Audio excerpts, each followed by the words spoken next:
यह कहानी एक ऐसे गांव की है जो अपनी शांति और सौहार्द के लिए प्रसिद्ध था। लेकिन इस गांव की कायापलट तब हुई जब वहां के मुखिया ने अपनी ताकत का गलत इस्तेमाल करना शुरू कर दिए। गांव का नाम था सनकपुर और इस गांव में हर कोई मुखिया रघुनाथ सिंह से डरता था। रघुनाथ अपनी बदमाशियों के लिए कुख्यात था, लेकिन गांववाले उसके खिलाफ बोलने से डरते थे। रघुनाथ सिंह ने अपनी ताकत और दबंगई से गांव के हर व्यक्ति पर काबू जमा रखा था। वह झूठे वादों के सहारे मुखिया बना था, लेकिन जैसे ही उसने सत्ता संभाली, उसका असली चेहरा सामने आ गए। वह गरीबों से उनकी जमीन छीन लेता, अपनी मनमानी करता और जो उसके खिलाफ खड़ा होता उसे बुरी तरह सजा देता। गांव में एक किसान, रामलाल, ने एक दिन हिम्मत करके मुखिया से अपनी जमीन वापस मांगी जो उसने धोखे से कब्जा कर ली थी।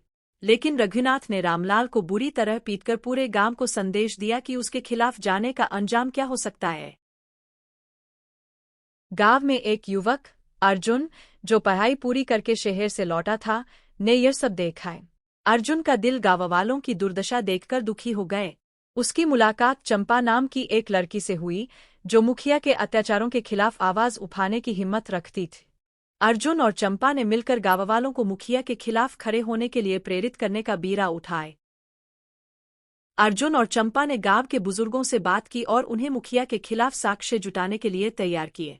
वे धीरे धीरे गांववालों का समर्थन जुटाने लगे, लेकिन मुखिया को यह बात पता चल गई।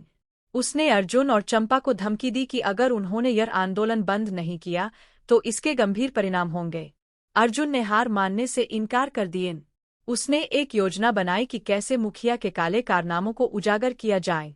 गांव का बुआ हरिया, जो पहले मुखिया के साथ काम करता था, ने अर्जुन को बताया कि रघुनाथ ने अपने सारे गैरकानूनी कामों का हिसाब एक पुराने बक्से में छुपा रखा है। एक रात अर्जुन और चंपा ने उस बक्से को चुराने की कोशिश की, लेकिन मुखिया के आदमियों ने उन्हें देख लिया और दोनों को पकड़कर मुखिया के सामने ले गए। मुखिया ने अर्जुन को मारने की धमकी दी, लेकिन तभी गांव के लोग, जो अब एकजुट हो चुके थे, वहां पहुंच गए। गांववालों ने मुखिया के खिलाफ बगावत कर दी। उन्होंने मुखिया के घर की तलाशी ली और वह बक्सा खोज निकाला जिसमें उसके सारे अपराधों के प्रमाण थे। अर्जुन ने ये सबूत पुलिस को सौंप दिए। मुखिया को गिरफ्तार कर लिया गया और गांव में शांति लौट आई। अर्जुन और चंपा ने मिलकर गांव के विकास के लिए काम किए। गांववालों ने मिलकर यह सीखा कि एकता में ताकत होती है और अन्याय के खिलाफ खड़ा होना ही सच्चा साहस है। शिक्षा कहानी यह संदेश देती है कि अत्याचार तभी फलते फूलते हैं जब लोग चुप रहते हैं। अगर लोग एकजुट होकर अन्याय के खिलाफ खड़े हों तो सबसे ताकतवर बुराई भी खत्म हो सकती है।